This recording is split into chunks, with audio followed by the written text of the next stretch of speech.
December 4th 2024 first operation ಆಗುತ್ತೆ. Left leg tibia ಮತ್ತು fibula bone fracture ಆಗಿದ್ದು, ಅದಾದಮೇಲೆ ನೆನ್ನೆ 7th April 2025 after 4 months again bone grafting, ಮೂಳೆ ಸರಿಯಾಗಿ ಕೊಡದೇ ಇರೋ ಕಾರಣ ಬೋನ್ ಗ್ರಾಫ್ಟಿಂಗ್ ಅಂತ ಮಾಡಿದರು.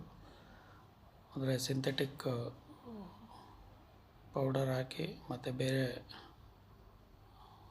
ಪ್ಲೇಟೆಡ್ ರಾಡ್ ಹಾಕಿ ಬೋನ್ ಗ್ರಾಫ್ಟಿಂಗ್ ಮಾಡಿದ್ದಾರೆ.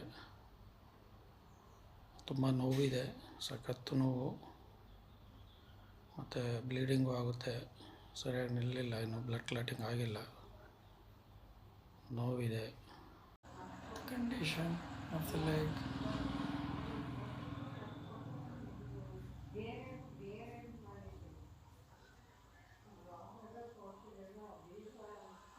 lot of pain was there.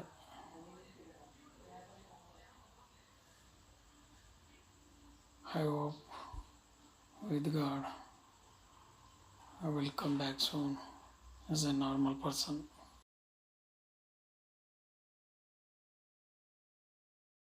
ನನ್ನ ಕಾಲು ಫ್ರ್ಯಾಕ್ಚರ್ಡ್. ಈ ವೇದಿಕೆಯನ್ನು ಹತ್ತದೇ ಕಷ್ಟ ಆಗಿತ್ತು. ನನ್ನನ್ನು ಇಲ್ಲಿಗೆ ವೇದಿಕೆ ಮೇಲೆ ಇಬ್ಬರು ಇಟ್ಕೊಂಡು ಕೂರಿಸಿದ್ರು. ಅವಾಗ ನಾನು ಸಿಂಗಲ್ ಸ್ಟಿಕ್ ಯೂಸ್ ಮಾಡ್ತಾ ಇದ್ದೆ.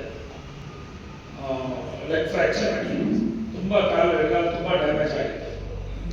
ಅದಕ್ಕಿಂತ ಒಂದು 2 ತಿಂಗಳು ಮುಂಚೆ ಫುಲ್ ಬೆಡ್ ರಿಡನ್. ನಾನು ವಾಶ್ರೂಮ್ಗೂ ನನ್ನ ಹೆಂಡತಿ ಸಪೋರ್ಟ್ ಮಾಡಿ ವಾಶ್ರೂಮ್ಗೆ ಹೋಗ್ಬೇಕಾಯ್ತು. ನನ್ನ ಹೆಂಡತಿ ಮಗ ಇದ್ದಾಗ ಮಗ.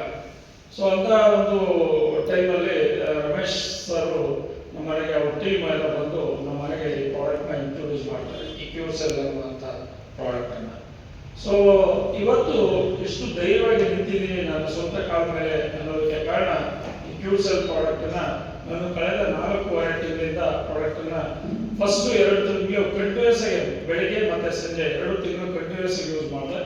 ಈಗ 1 ಟೈಮ್ ಮತ್ತು ಕಂಪಲ್ಸರಿಯಾಗಿ ಈ ಕ್ಯೂರ್ಸೆಲ್ ಪ್ರಾಡಕ್ಟನ್ನು ಯೂಸ್ ಮಾಡ್ತಾ ಇದ್ದೀನಿ.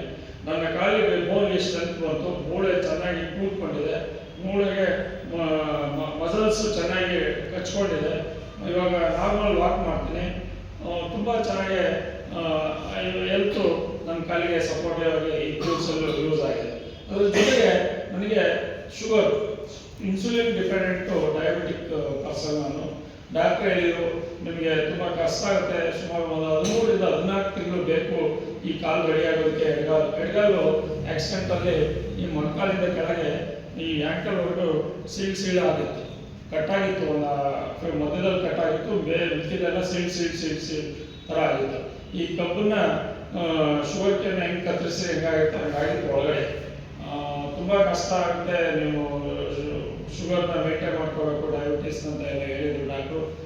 ಆದರೂ ನಾನು ಟೀಚರ್ ಆಗಿರೋದ್ರಿಂದ ಸ್ವಲ್ಪ ಫುಡ್ ಅವೇರ್ನೆಸ್ ಇದ್ದಿದ್ದರಿಂದ ಮಾಡ್ತಾ ಇದ್ದೆ. ಆದರೂ ಶುಗರ್ ಫ್ಲಕ್ಚುಯೇಷನ್ ಆಗೋದು, ಯಾಕಂದರೆ ಕ್ಯಾಲ್ಸಿಯಂ ಇಂಜೆಕ್ಷನ್ ಬೇರೆ ತಗೋಬೇಕು, ಕ್ಯಾಲ್ಸಿಯಂ ಟ್ಯಾಬ್ಲೆಟ್ಸ್ ಬೇರೆ ತಗೋಬೇಕು, ಆ ಪೇನ್ ಕಿಲ್ಲರ್ ಟ್ಯಾಬ್ಲೆಟ್ಸ್ ಬೇರೆ ತಗೋಬೇಕು, ಆಮೇಲೆ ಮೂಳೆ ಕಟ್ಕೊಳ್ಳೋದಕ್ಕೆ ಅದಕ್ಕೆ ಬೇರೆ ಸಪ್ಲಿಮೆಂಟ್ಸ್ ಎಲ್ಲ ಕೊಡ್ತಾಯಿದ್ರು.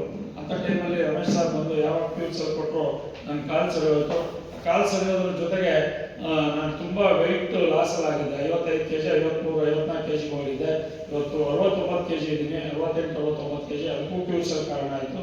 ಮತ್ತು ಶುಗರ್ಸು ಇನ್ಸುಲಿನ್ನ 50% 60% ಇನ್ಸುಲಿನ್ನ ರಿಡ್ಯೂಸ್ ಮಾಡಿ, ಅಂದರೆ ಸುಮಾರು 16 ಯೂನಿಟ್ ಇನ್ಸುಲಿನ್ನ ತೆಗೆದುಕೊಳ್ತಕ್ಕಂಥನು ಇವತ್ತು 8 ಯೂನಿಟ್ಗೆ ಸ್ಟಾಪ್ ಮಾಡಿದ್ದೀನಿ. ಹೆಚ್ಚು ಕಡಿಮೆ 50% ಇನ್ಸುಲಿನ್ನ ರಿಡ್ಯೂಸ್ ಮಾಡಿದ್ದೀನಿ.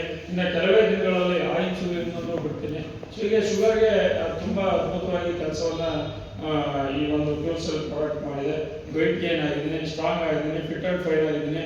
ಮೈಗ್ರೇನ್ ಹೆಡ್ಏಕ್ ಅನ್ನೋದು ಎಲ್ಲಿ ಹೋಯ್ತು ಅನ್ನೋದೇ ಗೊತ್ತಿಲ್ಲ. ಅಂದರೆ ಹೆಡ್ಏಕ್ ಯೂಶಲಿ ಬರೋದು ಅಂದರೆ ಬಿಸಿಲಲ್ಲಿ ನಾವು ಫಿಸಿಕಲ್ ಎಜುಕೇಷನ್ ಟೀಚರ್ ಆಗಿರೋದ್ರಿಂದ ಬಿಸಿಲಲ್ಲಿ ಎಕ್ಸಸೈಸ್ ಮಾಡಿಸುವಂಥ ಸಂದರ್ಭದಲ್ಲಿ ಅಥವಾ ಬಿಸಿಲಲ್ಲಿ ಆಟ ಆಡಿಸುವಂಥ ಸಂದರ್ಭದಲ್ಲಿ ಮಕ್ಕಳಿಗೆ ವಾಲಿಬಾಲು, ಫುಟ್ಬಾಲು ಅಥವಾ ಶಟಲ್ ಬ್ಯಾಡ್ಮಿಂಟನ್ನು ಬೇರೆ ಗೇಮ್ ಆಡಿಸುವಂಥ ಸಂದರ್ಭದಲ್ಲಿ ಬಿಸಿಲಲ್ಲೇ ನಿಂತ್ಕೊಳ್ಬೇಕಾಗ್ತಿತ್ತು. ಕಾಲ್ಮುರ್ದಾಗಂತೂ ಆಗ್ತಾನೆ ಇರಲಿಲ್ಲ, ಚೇರ್ ತರಿಸ್ಕೊಂಡು ಕೂತ್ಕೊಳ್ತಾ ಇದ್ದೆ. ಅದಕ್ಕಿಂತ ಮುಂಚೆ ಮೈಗ್ರೇನ್ ಹೆಡ್ಏಕ್ ಇತ್ತಲ್ಲ, ಮೈಗ್ರೇನ್ ಹೆಡ್ಏಕ್ ಎಲ್ಲಿ ಹೋಯ್ತು ಅನ್ನೋದು ಗೊತ್ತಿಲ್ಲ. ಇತ್ತಲ್ಲಿ ತುಂಬ ಬಂಗ್ ಥರ ಆಗಿತ್ತು ಸ್ವಲ್ಪ ದಿವಸಗಳ ಹಿಂದೆ. ಅದು ಈಗ ಬಹುಶಃ 90% ಬಂದು ಹೊರಟೋಗಿದೆ. ಈಗೇನೆ ಅದ್ಭುತವಾಗಿ ರಿಸಲ್ಟ್ಸ್. ಆಮೇಲೆ ನನ್ನ ಡೈಜೆಷನ್ ಪವರು ಹೆಂಗಾಗಿದೆ ಅಂದರೆ ವೆರಿ ಸ್ಟ್ರಾಂಗ್ ಆಗಿದೆ. ಬೆಳಗ್ಗೆ 5:15 ನನ್ನ ದೊಡ್ಡ ಕರಳು ಕೆಲಸ ಮಾಡೋದು ಸ್ಟಾರ್ಟ್ ಮಾಡುತ್ತೆ. ನಾನು 100% ವಾಶ್ರೂಮ್ಗೆ ಹೋಗಲೇಬೇಕು. ವಿತಿನ್ 10 ಮಿನಿಟ್ಸು ಬೇಷನಿಂದ ಎದ್ದು ಬರ್ತೀನಿ. ಮೊದಲೆಲ್ಲ ತುಂಬ ಬೇರೆ ನ್ಯೂಟ್ರಿಷಿಯಸ್ ಫುಡ್ಡನ್ನು ಯೂಸ್ ಮಾಡ್ತಾ ಇದ್ದೆ. ಅದು ವಾಶ್ರೂಮ್ಗೆ ಅಷ್ಟೊಂದು ಬೇಗ ಕ್ಲಿಯರ್ ಆಗ್ತಿರಲಿಲ್ಲ, ಕಟ್ಕೊಳ್ಳೋದು ಗಟ್ಟಿಯಾಗಿರೋದು ಇದೆಲ್ಲ. ಆದರೆ ಈಗೇನಿಲ್ಲ, ಸಫಿಷಿಯೆಂಟಾಗಿ ಆರಾಮಾಗಿ ವಾಶ್ರೂಮ್ ಕ್ಲಿಯರ್ ಆಗುತ್ತೆ. ಈ ರೀತಿಯಾಗಿ ಅದ್ಭುತವಾಗಿರ್ತಕ್ಕಂಥ ಒಂದು ಪ್ಯೂರ್ ಸೆಲ್ ಪ್ರಾಡಕ್ಟು ನನ್ನ ಜೀವನಕ್ಕೆ ಒಂದು ಅನದರ್ ಪಾರ್ಟ್ನರ್ ಆಗಿ ಬಂದಿದೆ ಅನ್ನೋದು ಅಂತಲೂ ಹೇಳ್ಬೋದು. ಲೈಫ್ ಪಾರ್ಟ್ನರ್ ಅಂತ ಹೇಳಿ ಪ್ಯೂರ್ ಸೆಲ್ ಹೇಳ್ತೀನಿ.